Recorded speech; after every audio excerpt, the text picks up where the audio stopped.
Hello to everyone. I hope you are fine. Students, exercise 8A।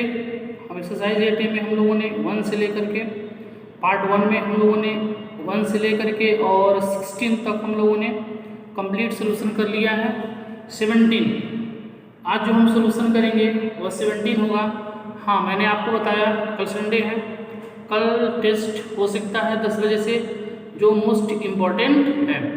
जो भी test देंगे उस टेस्ट के पेपर को, उस क्वेश्चंस को कहीं आप एक जगह नोट कर लेंगे, जो कि हाफ ईयरली एग्जामिनेशन के लिए मोस्ट इम्पॉर्टेंट हो। माय डियर स्टूडेंट्स, मैंने आपसे कहा कि ये टाइम इस तरह से, ये टाइम ऐसा टाइम है जहां आपको थोड़ी सी सपोर्ट की ज़रूरत होगी, जहां आपको पढ़ाई की ज़रूरत होगी। तो आप इससे बिल्कुल घबराइएगा नहीं। आप जितना हम लोगों का कंट्रीब्यूट है उतना हम लोग आपका सहायता करेंगे, बट आपकी भी जो कंट्रीब्यूशन होनी चाहिए वह बिल्कुल अपने 100% देने की कोशिश करिएगा। Now starts question 17 today. An altitude of a triangle, now listen the question. An altitude of a triangle 5 thirds of its corresponding base. हम मान लेते हैं let the corresponding base B x। This is the question number 17। Let the corresponding base, 1 minute students, let the corresponding base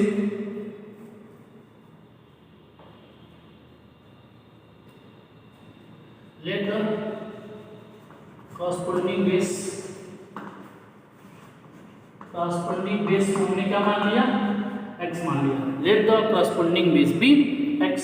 तो इसका altitude कितना हो जाएगा? Now sing the altitude of a triangle 5 thirds. Altitude कितना हो जाएगा? Altitude कितना हो जाएगा? एल्टीट्यूड ऑफ ट्रायंगल कितना हो जाएगा? जितना हमारा करस्पॉन्डिंग बेस है उसके 5 थर्ड्स यानी 5/3x।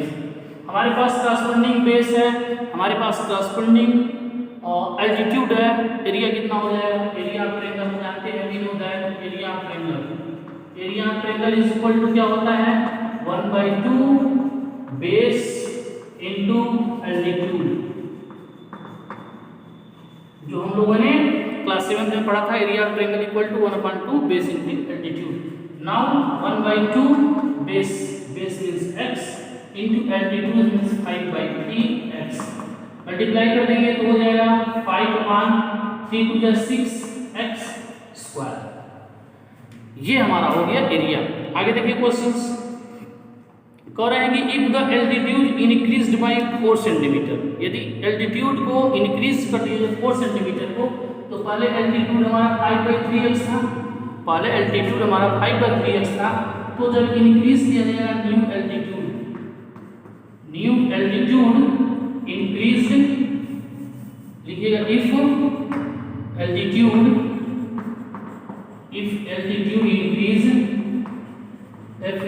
इंक्रीज 4 सेंटीमीटर, तो हमारे पास न्यू एल्टीट्यूड कितना होगा?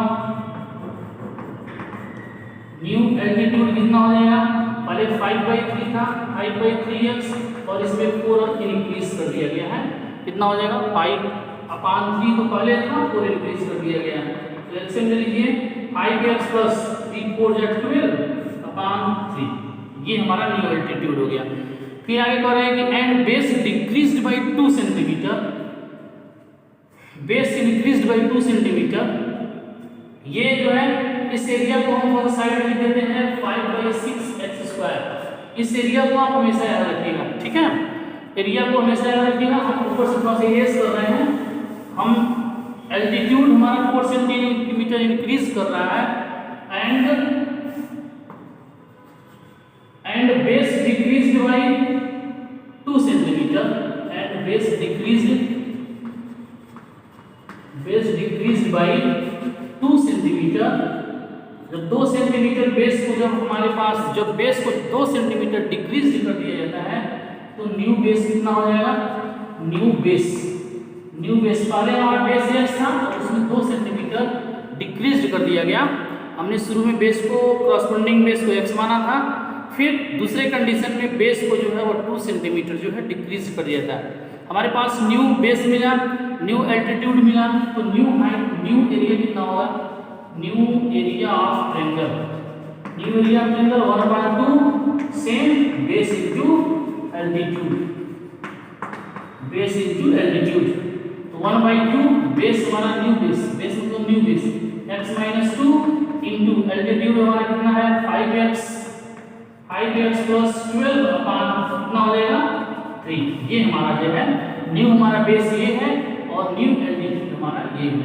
हम दोनों का आपस में मल्टीप्लाई कर देते हैं तो कितना हो जाएगा 1/2 x की मल्टीप्लाई 5 में करेंगे, देखिएगा 5x² x की मल्टीप्लाई 5 में करेंगे, 5x² x की मल्टीप्लाई करेंगे प्लस 5 का मल्टीप्लाई 5x की मल्टीप्लाई 5 में 5x² और 5 का मल्टीप्लाई 12 में तो 12x minus 2 5 is 10x minus 2 4 is 24 upon 3।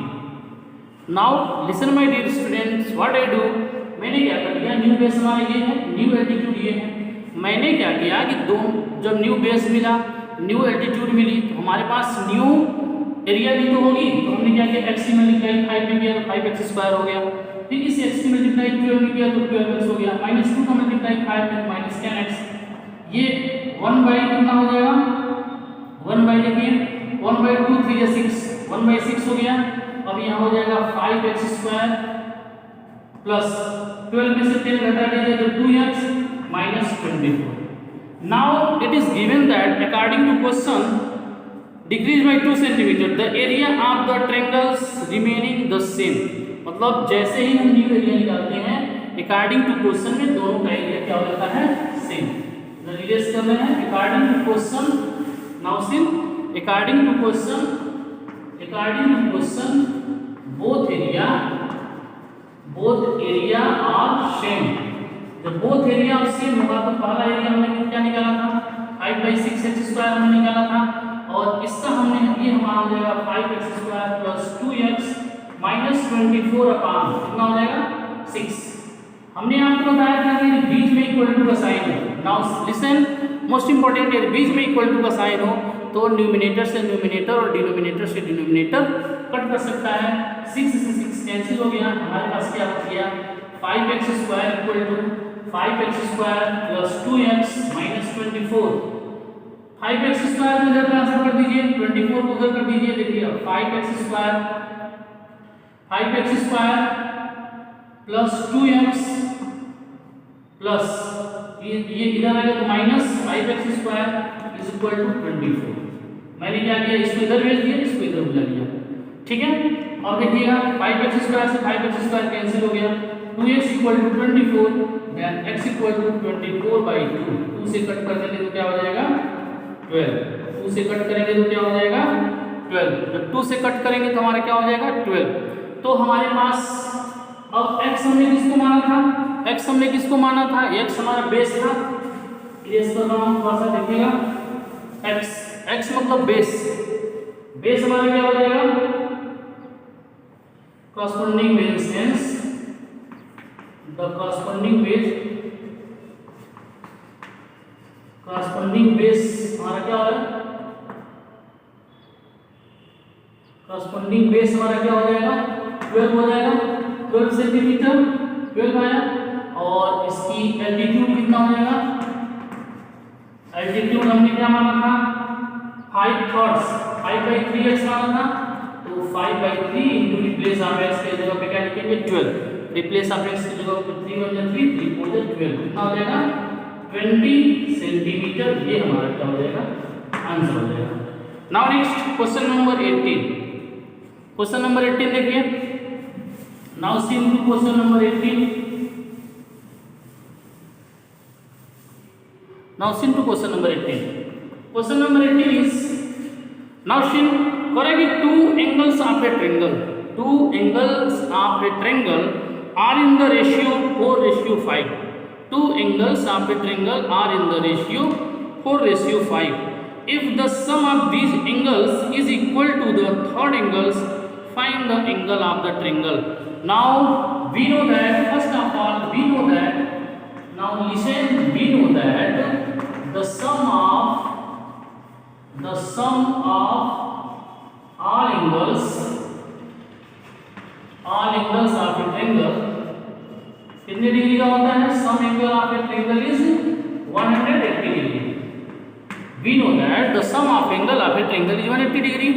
आप क्लास 7 में पढ़े थे। We know that the sum of angle of a triangle is 180 degree. तो then angle 1 plus angle B plus angle C is equal to 180 degree. Now that is equation 1. Now according to question is that if the sum of the two angles are in the ratio 4:5 means sum इसका 4x plus 5x इसका जो ratio हमने मान लिया, इनका जो ratio है 4x और 5x है, 4:5x is equal to angle C. Now according to question sum of the two angles is equal to angle C। तो एंगल C हमारा थर्ड है और ये एंगल A है, एंगल B है, ये एंगल A एंगल B है, ये एंगल C के बराबर होता है। क्यों? क्योंकि if the sum of these angles is equal to the third angle, now put angle C बराबर 4x plus 5x in equation first। in equation first we get, अब देखिएगा जहां C है वहां हम क्या लिखेंगे? 4x plus 5x। जहां इक्वेशन C है वहां 4x 5x। तो एंगल A प्लस B हमारा ऑलरेडी दिया हुआ है 4x प्लस 5x और एंगल C की जगह पे 4x प्लस 5 मतलब 9x ऊपर रखना है। 4x प्लस 5x इसके इक्वल हो जाएगा 9x is equal to 180 degree, या फिर 4 और 5 9 और 9 कितना हो जाएगा? 18x। 18x is equal to 180, then x equal to 180 upon 10। 10 8 जा 18 10 जा 1 x इक्वल टू कितना? 18 18 10 जा 110। x इक्वल टू आ गया 10 डिग्री। x इक्वल टू आ गया 10 डिग्री। माय डियर स्टूडेंट्स, ऐसे क्वेश्चन को आप केयरफुली रीड करिए तो ही अंडरस्टैंडिंग हो पाएगी। देखिए क्वेश्चन ये कह रहा है कि सबसे पहले आप we know that the sum of all angles of a triangle is 180 degree. Now it is given that angle A plus angle B plus angle C equal to 180 degree, क्योंकि sum of all angle of a triangle is 180 degree. अब जो कह रहे हैं कि the sum of two angles is equal to the third angles is equal to third angle, मतलब ये angle और ये एंगल मिल करके इन दोनों का सम जो है वह थर्ड एंगल के इक्वल है। तो angle 4x plus 5x equal to angle C। क्यों angle C? Angle C third angle है। तो अब हम C को क्या कर देते हैं? 4x प्लस का ये हमारा इक्वेशन फर्स्ट है, इसमें मैंने पुट कर दिया, तो ये हमारा x इक्वल टू 10 आ गया। तो एंगल्स क्या हो जाएंगे? Angles are now since angles are, एक हमारा 4x है एक 5x है, hence the angles are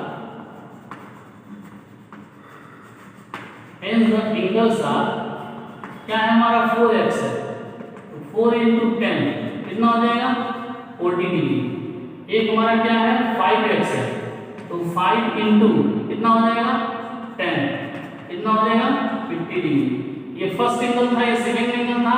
first angle से मतलब एंगल A, ये हमारा हो जाएगा एंगल B, और एंगल C जो है, एंगल C कितना है? सम ऑफ दिस एंगल्स, यानी 40 plus 50 इज इक्वल टू क्या हो जाएगा? 90 डिग्री। ये हमारा आंसर हो जाएगा। Hence the angles A, B and C are A बराबर 40 degree, B equal to 50 degree and C is equal to 90 degree.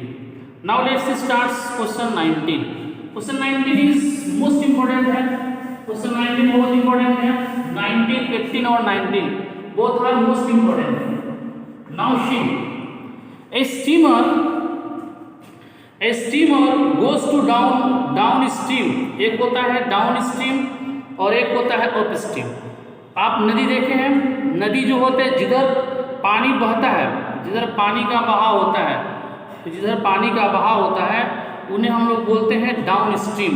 Down stream मतलब होता है जिधर पानी बह रहा है, ठीक है। और अप स्ट्रीम मतलब होता है पानी के विपरीत, यानी जिधर सपोज दैट पानी इधर बह रही है तो हमको उसके अपोजिट डायरेक्शन में वह जो होता है वह क्या होता है? अप स्ट्रीम होता है। तो डाउन स्ट्रीम में अगर जो हमको नदी में यदि स्विमिंग करनी है तो हम कैसे फास्ट स्विमिंग करेंगे? डाउन स्ट्रीम में, क्योंकि जिधर फ्लो हो रही है नदी उधर हम बहुत तेज़ी से भगेंगे, और जिधर अगर हमको पानी के अपोजिट डायरेक्शन में आना है तो हम लोग नहीं आ पाएंगे, धारा के अपोजिट डायरेक्शन में आना है। तो नाउ शी करेगी steamer goes to downstream from one part to another part 9 hours. it covers the same distance 10 hours if it in the stream is 1 km per hour। एक steamer है, एक stream is b 1 km per hour, find the speed of steamer in still water and distance between two parts. मान लेते हैं let the speed of steamer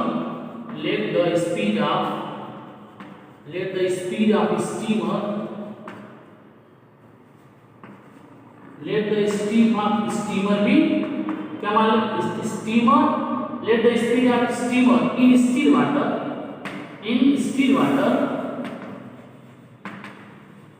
water भी x km per hour। Let the speed of steamer in still water x km per hour। तो speed of देखिएगा, speed of upstream कितना हो जाएगा, speed of upstream upstream मतलब होता है धारा, जिधर धारा बह रही है उधर हमको जाना है, तो धारा जाना है यदि हमको उधर जाना है तो वह हमारा क्या होता है स्पीड ऑफ डाउनस्ट्रीम में पहले 9 hours is cover same distance of stream in 10 hour. Downstream में कितना हो जाएगा, डाउनस्ट्रीम मतलब ये होता है कि जिधर धारा फ्लो हो रही है उधर ही जाना है, तो हमारा क्या हो जाएगा x+1। क्या हो जाएगा x+1। You know why x+1 क्यों? क्योंकि कह रहा है कि if the speed of stream is 1 kilometre, तो स्टिल वाटर में x किलोमीटर है, ये 1 किलोमीटर, दोनों प्लस कर देंगे तो क्या हो जाएगा x+1 किलोमीटर। तो स्पीड ऑफ अपस्ट्रीम क्या हो जाएगा x-1। क्यों x-1? क्योंकि हमको धारा के अपोजिट डायरेक्शन में चलना है, इसलिए हम कम टाइम लेगा, इसलिए हमने सब्ट्रैक्शन कर दिया। अब ये स्पीड डाउनस्ट्रीम है, distance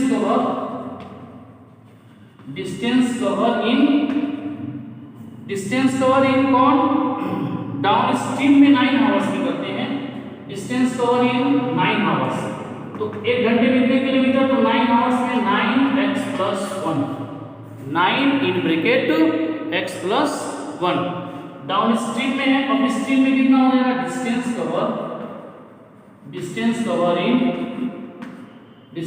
cover in 10 hours.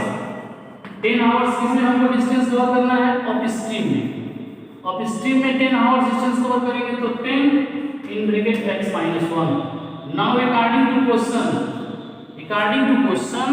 if the speed of steamer distance of stream find the speed same distance मतलब दोनों का बराबर है, यानी 9 in bracket x+1 is equal to 10 in bracket x-1। now see here 9x plus 9 is equal to 10x minus 10। अब देखिएगा x1 number को एक पास करेंगे, now see here ऐसे थोड़ा सा इरेज कर दे रहे हैं। 9x minus 10x equal to minus 10 minus 9, या फिर minus x equal to minus 19, या x बराबर क्या हो जाएगा 19 km। x बराबर क्या हो जाएगा 19 km। फिर पूछ रहे हैं कि डिस्टेंस बिटवीन टू पार्ट्स कितना होगा, जरा देखिएगा डिस्टेंस बिटवीन टू पार्ट्स, तो डिस्टेंस दोनों इक्वल है, डिस्टेंस बिटवीन टू पार्ट्स किसी एक को ले लीजिए डिस्टेंस को, तो हम ले लेते हैं अब स्ट्रीम को ले लीजिए, चाहे डाउन स्ट्रीम को ले लीजिए, तो 9 इन ब्रैकेट x+1 तो हो जाएगा 9x के रिप्लेस में क्या पुट करेंगे 19 + 1, 19 और 20, 9 × 20 यानी क्या हो जाएगा 180 km। ये हमारा क्या हो जाएगा आंसर हो जाएगा, that is the complete question number 19। Now comes to 20 is also most important question. 20 is the distance between two stations। now see here the distance between two stations is 300 kilometre. Station देखिए ये हमारे station है, ये A है ये B है, the distance between two stations A and B. चलिए rough के अकॉर्डिंग समझ लेते हैं। ये हमारे पास दो स्टेशंस हैं, ए है और ये बी है। और इनके बीच का जो टोटल डिस्टेंस है वो हमारा कितना है 300 km है। टोटल डिस्टेंस कितना है 300 km। The two motorcyclist started simultaneously from this stations and move toward each other. एक साइकिलिस्ट यहाँ से स्टार्ट कर देता है और एक साइकिलिस्ट यहाँ से स्टार्ट कर देता है। दोनों जो है अब दोनों जो है एक ए से चलना स्टार्ट कर देता है, एक बी से चलना स्टार्ट कर देता है। फर्क है the speed of one is 7 km more then the other, यानी पहले की जो स्पीड थी वो दूसरे की स्पीड से 7 किलोमीटर अधिक थी। तो हम मानेंगे let the speed of other cyclist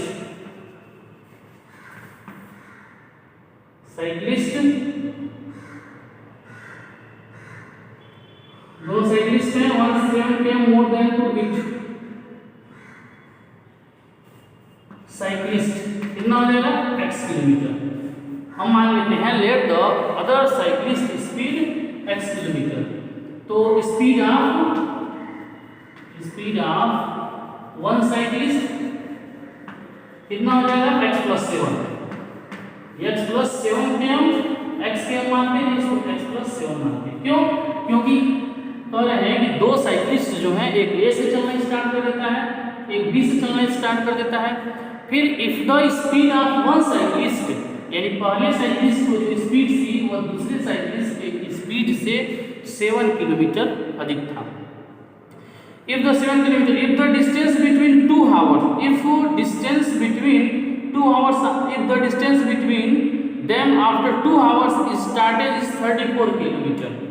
अब देखिएगा if the distance between them after 2 hours is 34 kilometre. अब देखिए अब यहाँ से 2 घंटे बाद जो इनके बीच का जो डिस्टेंस था, इनके बीच का जो डिस्टेंस था वह 32 किलोमीटर है। तो 2 आवर्स ये भी चले 2 आवर्स ये भी चले, तो distance cover by other cyclist in 2 hours. 2 hours में ये कितना साइकिलिस्ट चलेगा 2x चलेगा, 2 घंटे ये भी चले 2 घंटे ये भी चले। और फिर लिखेंगे डिस्टेंस कवर बाई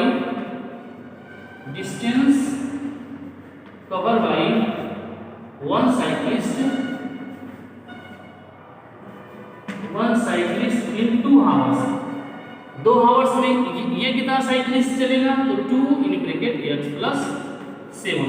अब according to question now see according to question in 2 घंटों में चलने के बाद इनके बीच का जो डिस्टेंस था 34 किलोमीटर लेफ्ट था और टोटल डिस्टेंस हमारा 300 किलोमीटर है। मतलब ये 2 घंटे में कितना चले 2x + 2 ब्रैकेट में x + 7 और 34 किलोमीटर लेफ्ट था। ये टोटल हमारा 300 किलोमीटर है। सबको मिला देंगे हम क्योंकि ये 2 घंटे चले ये 2 घंटे चले ये और 34 किलोमीटर लेफ्ट था और टोटल डिस्टेंस किसके इक्वल है 300 के इक्वल है। Now is it now see निकल। अब x की वैल्यू हम फाइंड कर लेते हैं। यहाँ से ये 2 की मल्टीप्लाई हो जाएगा 2x प्लस इसकी मल्टीप्लाई इसमें करेंगे तो 2x प्लस 2 7 जब 14 प्लस 34 इज इक्वल टू 300। सबको प्लस कर दीजिएगा तो 2x कितने x लेंगे 4x plus 4 4 8 3 1 4 8 48 is equal to 300 then 4x equal to 300 में से 48 सब्ट्रैक्शन कर लीजिए रफ के अकॉर्डिंग। 300 में 48 सब्ट्रैक्शन कर दीजिए 10 में से 8 गया 2 9 में से 4 गया 5 और 3 200 कितना हो जाएगा 252 then x equal to 252 upon कितना हो जाएगा 4 से 4 6 जा 24 4 3 जा 12 63 किलोमीटर पर आवर। क्या लिखेंगे hence now right here hence the speed of other cyclist is 63 kilometre per hour. एक हो गया और speed of one cyclist, one मतलब first cyclist, one cyclist is x plus 7 था, तो x से रिप्लेस कर देंगे 63 प्लस 7, 63 प्लस 7 कितना हो जाएगा 70 किलोमीटर पर आवर, ये हमारा क्या हो जाएगा answer. That is the complete question number 20। Now comes to question number 21। Now comes to question number 21 is now 21 is divide 150 into 3 parts. Now listen, divide 150 into 3 parts such that second number is 5/6 of the first and the third number is 4/5 of the second. हम मान लेंगे let the first part be x। Question number 21, let the first part be x। तो second part कितना हो जाएगा second part.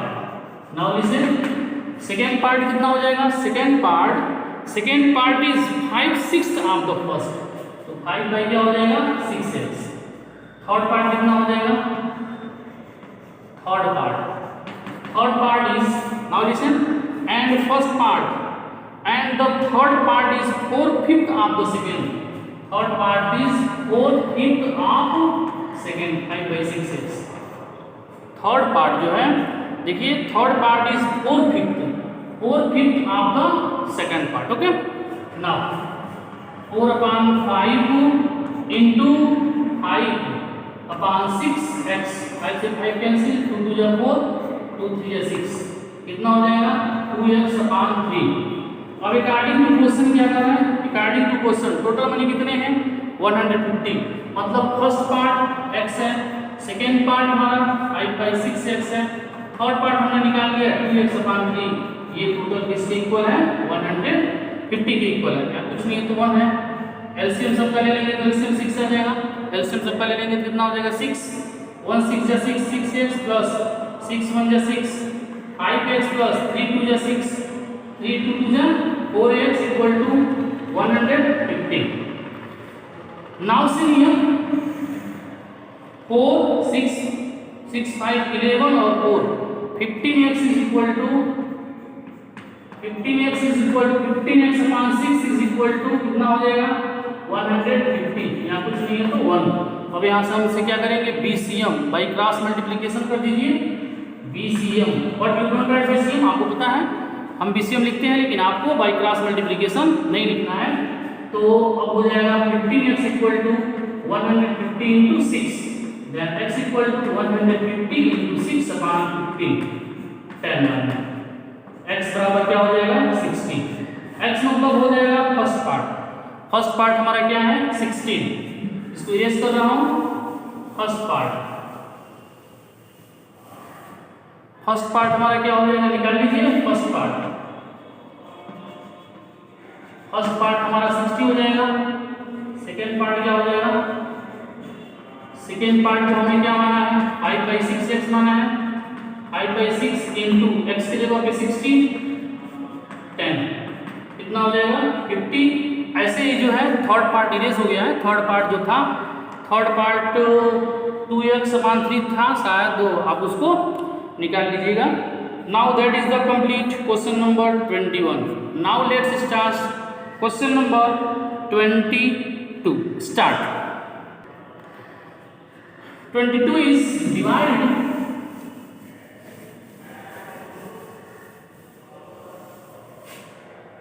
22 is now 22. Divide 4500 into 2 parts such that 5% of the first part and 10% on the second part. Let the first part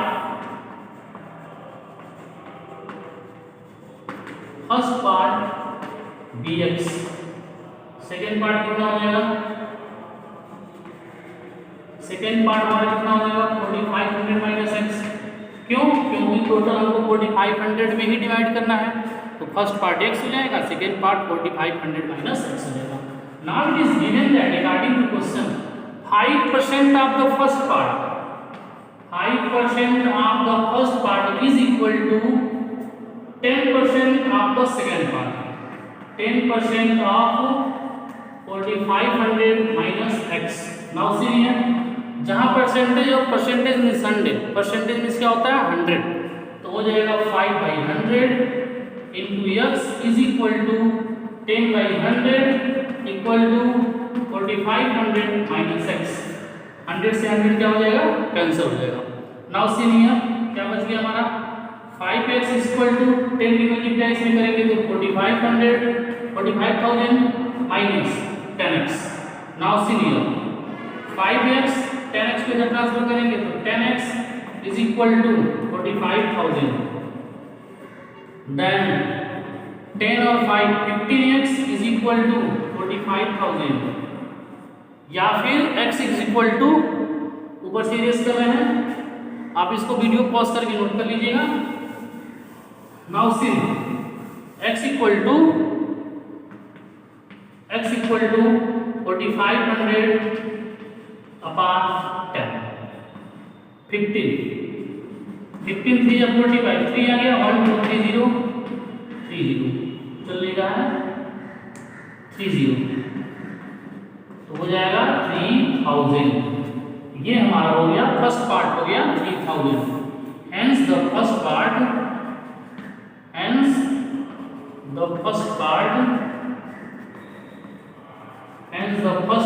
is 3000. Second part हमारा क्या है 4500 minus x. तो x हमने निकाला है 3000 तो हो जाएगा 4500 माइनस 3000 तो कितना हो जाएगा 1500. ये हमारा क्या हो जाएगा आंसर हो जाएगा. Hence the first part is 3000 और सेकेंड पार्ट जो होगा हमारा क्या हो जाएगा 1500 हो जाएगा. Now question number 23. It is question 23 now that is completed question 22. Now 23 is question 23 is now see 23 is करें कि राखी's mother is 4 times old as is राखी. मान लेते हैं let the age of rakhi be x, let the present age of rakhi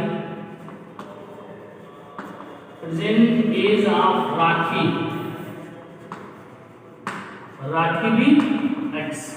Now let the present age of rakhi be x. करें कि राखी's mother is 4 times old as rakhi. Mother से क्या हो जाएगा mother से ये क्या हो जाएगा 4 टाइम्स है तो 4x हो जाएगा. आगे क्या करेंगे after 5 years age of Rakhi. After 5 years age of Rakhi. After 5 years age of Rakhi क्या हो जाएगा x प्लस 5 हो जाएगा. क्योंकि प्रेजेंट एज 5 था तो 5 वर्ष बाद उसके एज में 5 वर्ष इंक्रीज कर देना मतलब x प्लस 5 हो जाएगा. तो मदर्स एज कितना हो जाएगा मदर्स एज पहले 4x था इसमें 5 इंक्रीज कर दिया गया. नाउ रिगार्डिंग टू क्वेश्चन जो दोनों के 5 वर्ष का एज है मतलब x plus 5 is equal to ये होता है 4x plus 5.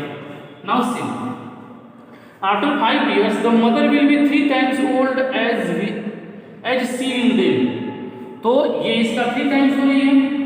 Then 3x plus 3 5 15 is equal to 4x plus 5.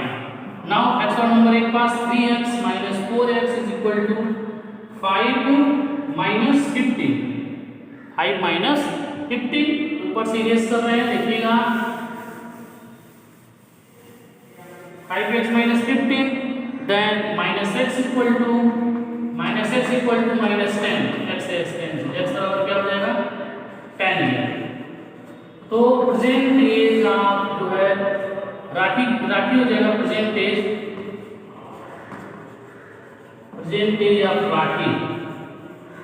As of राखी हो जाएगा वो 10 years हो जाएगा. और मदर्स एज कितना हो जाएगा हमने क्या माना है 4x तो हो जाएगा 4 into 10, मतलब कितने ईयर्स हो जाएगा 40 ईयर्स। ये आंसर हो जाएगा। That is the complete question number 23। Now comes to 24। Now comes to question number 24। 24 is, now see,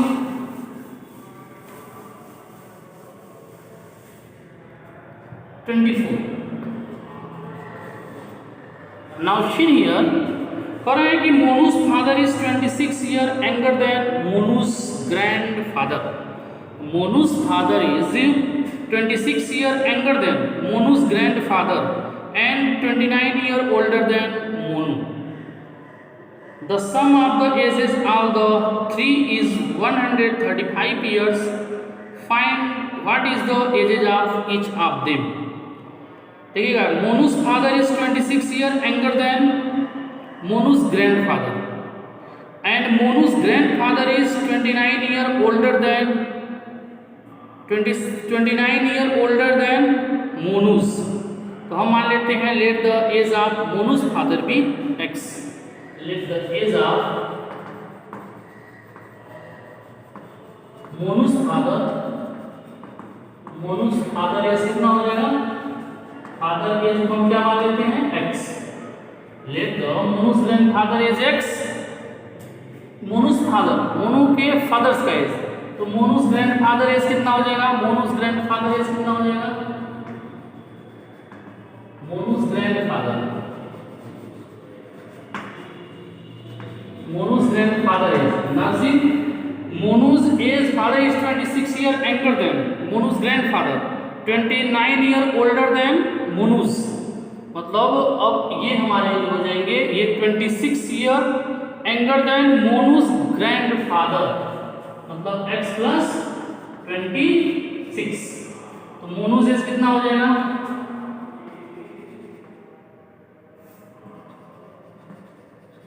मोनूस as अब जो है ये कितना हो जाएगा x माइनस 29। क्यों? क्योंकि Monu's is 29 year older than Monu. Okay, now according to question if there the sum of the ages are 3। देखिए, सम ऑफ एजेस मतलब इनका age plus x plus 26 plus x minus 29, इन सब का एज जो है वो 135 के इक्वल होता है। Now see here 1x 3x plus 26 है माइनस 29 है, तो minus 29 plus 26 3 is equal to 135। Then 3x is equal to 135 plus 3, then 3x is equal to कितना हो जाएगा 138। ये हमारा हो जाएगा 138। अब यहाँ देखिए x is equal to 138 upon 3, 3 4 जा 12, 3 6 जा 18, x बराबर क्या हो रहा है 46 ईयर्स। x बराबर 46 ईयर मतलब मोनूस के फादर का एज है। मोनूस फादर एज कितना है, देखिए यहाँ इरेज कर रहे हैं, देखिए यहाँ से यहाँ इरेज कर रहे हैं, कितना ही इरेज करिए बस। अब सबका एज हम निकालते हैं यहाँ।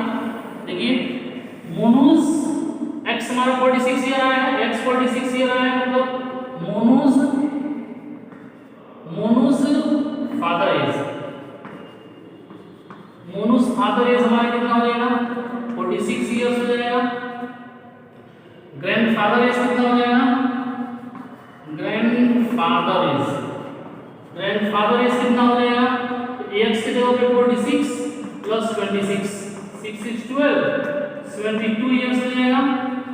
एंड ग्रैंड मोनूस एज कितना हो जाएगा, मोनूस एज कितना हो जाएगा x माइनस 29 यानी 46 माइनस 29, 16 is 9 is 17 ईयर्स। ये हमारा क्या हो जाएगा, आंसर हो जाएगा। Hence Monu's father is 46 years, Monu's grandfather is 22 years and Monu's age हमारा जो हो जाएगा वो कितना हो जाएगा 17 years. Now question number 25 is now question number 25।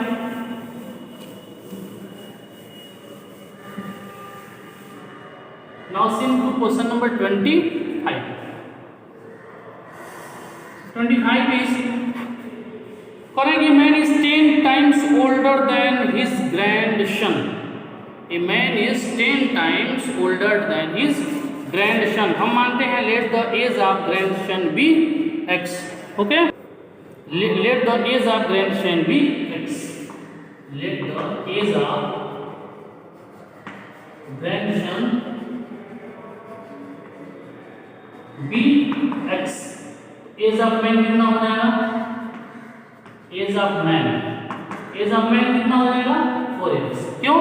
क्योंकि 10 टाइम्स है, सॉरी 10 टाइम्स है तो 10x हो जाएगा.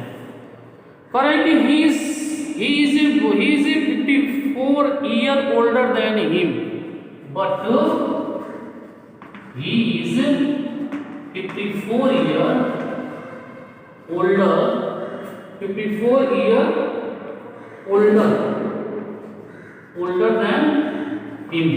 मतलब ये अपने ग्रैंडसन से जो है वो 54 इयर्स जो है वो बड़ा है. तो अकॉर्डिंग टू क्वेश्चन ये 10x है, 10x equal to x plus 54. क्यों? क्योंकि वह ग्रैंडसन से 54 इयर्स बड़ा है. Then 10x minus x equal to 54, then 9x equal to 54, then x equal to 54 upon 9. 9 6 जा 54. x equal to क्या हो जाएगा? 6 years. और एज ऑफ मैन कितना हो जाएगा? एज ऑफ मैन हमने क्या माना है? 10x माना है. तो 10 into 6 कितना हो जाएगा? 60 years. ये हमारा हो जाएगा, आंसर हो जाएगा. Now in only two questions are left. Question number 26 and 27. 26 और 27 आप डू योरसेल्फ खुद से करना है और tick the correct answer book में रहेगा. और लास्ट में जो है CCE टेस्ट पेपर 8 जो है आप बिल्कुल कंप्लीट कर लेंगे. जहां प्रॉब्लम होगी CCE टेस्ट पेपर में आप हमको बता दीजिएगा. नाउ नेक्स्ट टाइम हम लोग स्टार्ट करेंगे परसेंटेज. नेक्स्ट टाइम हम लोग स्टार्ट करने वाले हैं परसेंटेज. अगले वीडियोस में जब भी हम आएंगे तो हम आएंगे परसेंटेज के साथ. स्टूडेंट्स आपको एक मैसेज देना था. आप ज्योमेट्री की कॉपी जो है वो आप ले लीजिएगा. ज्योमेट्री कॉपी मार्केट से ले लीजिए. अब इसके बाद परसेंटेज के बाद आपका ज्योमेट्री स्टार्ट होगा, वो भी क्वाड्रेटरल्स और एक पैरेललोग्राम. 2 चैप्टर पढ़ाना है आप पहले से पहले, क्वाड्रेटरल और पैरेललोग्राम. माय डियर स्टूडेंट्स, मैंने आपको बार बार कह रहा हूँ कि हम लोग आप लोगों के लिए बहुत ही मेहनत कर रहे हैं और फिर इस मेहनत का हम लोगों को बेनिफिट भी मिलना चाहिए. आप जो है कितने ऐसे बॉयज़ हैं, जितनी गर्ल्स हैं जो ग्रुप से नहीं ऐड हुई हैं. मैंने आपको कहा भी था माय डियर स्टूडेंट्स, आपके जितने फ्रेंड्स हैं आप उनको एक बार बता दीजिए कि हाफ ईयरली एग्जामिनेशन होने वाला है, टाइम टेबल आ चुका है और आप सिलेबस जो है कंप्लीट कर लीजिए. क्योंकि सिलेबस लगभग आधे से थोड़ा सा कम होगा या फिर आधे से थोड़ा सा अधिक होगा. ये बहुत ज़्यादा मैटर नहीं है, लेकिन फिर भी कम से कम 9, 10, 11, 12 लेसन आपको पढ़ा दिया गया है. तो जब तक आप इस 10-12 लेसन को प्रिपेयर नहीं करेंगे तो फिर कैसे होगा. हम नहीं चाहते हैं कि ये चीज़ें जो फ्यूचर में आपके लिए मोस्ट इम्पॉर्टेंट हैं ये चीज़ें छूट जाएं, क्योंकि ये फ्यूचर में आपके लिए बहुत ही इंपॉर्टेंट होगा. माय डियर स्टूडेंट्स, ये फ्यूचर में जो परसेंटेज है, प्रॉफिट एंड लॉस है, कंपाउंड इंटरेस्ट है और पीछे जितने भी रेशनल नंबर्स हैं, एक्सपोनेंट एंड पावर है, अलजेब्रिक एक्सप्रेशन है, ये जितने भी चैप्टर्स हैं वो जब आप कोई कंपटीशन देंगे ये इसी तरह के क्वेश्चन, इसी बेस्ड पे क्वेश्चन पूछे जाते हैं. इसलिए आप बिना टाइम वेस्ट किए हुए आप पढ़ाई को जो है कंटिन्यू रखिए. पढ़ाई इस तरह से रखिए कि आप हाफ ईयरली एग्जामिनेशन में आपको ये फील ना हो कि ये नहीं पढ़ाया गया है, वो नहीं पढ़ाया गया है, इस तरह के क्वेश्चन नहीं बताए गए हैं, उस तरह से क्वेश्चन नहीं बताए हैं. तो सारे तरह का क्वेश्चन आप प्रिपरेशन करिए, ठीक है. क्योंकि आपके पास भरपूर टाइम है, खाने का भी है, सोने का भी है, घूमने का भी है, पढ़ने का भी है. तो ऐसा ना हो कि आप अपना टाइम जो है केवल उसमें वेस्ट बिल्कुल नहीं करिए. आप अपना टाइम जो है केवल खाने पीने, सोने और मोबाइल में बिल्कुल व्यस्त न रहिए, क्योंकि नहीं तो आने वाले दिनों में जैसे ही आप स्टैंडर्ड 9th में जाएंगे, ये ज़िंदगी भर तो रहेगा नहीं ऐसे कोरोना, क्योंकि आपको 9th पढ़ना ही है, 10th पढ़ना ही है, क्योंकि कोरोना है तो ज़रूर, लेकिन आने वाले 2-4 महीनों में समाप्त इसको हो ही जाना है, इसमें कोई शक है नहीं है। तो फिर आपको 9th पढ़ना ही है, 10th पढ़ना ही है, तो फिर पढ़ाई से पीछे को भगना है। जब हम लोग आपके लिए इतना मेहनत कर सकते हैं, घर से आना, वीडियोस बनाना, एडिट करना, फिर कितने सारे जो हैं हम लोगों का टाइम वेस्ट होता है। क्यों हम लोग अपना टाइम वेस्ट करते हैं? ताकि फ्यूचर में हम लोग अपना टाइम इसलिए वेस्ट करते हैं ताकि फ्यूचर में कहीं आपको कोई प्रॉब्लम न हो। ये तब संभव होगा कब? जब आप, तभी संभव होगा जब आप अपना 100% देने की कोशिश करें। Okay students, okay, thanks. Last time video आप ज़रूर कमेंट करिएगा कि आपको समझ में आया कि नहीं आया, और किस क्वेश्चन में आपको अभी भी प्रॉब्लम हो रही है। ओके।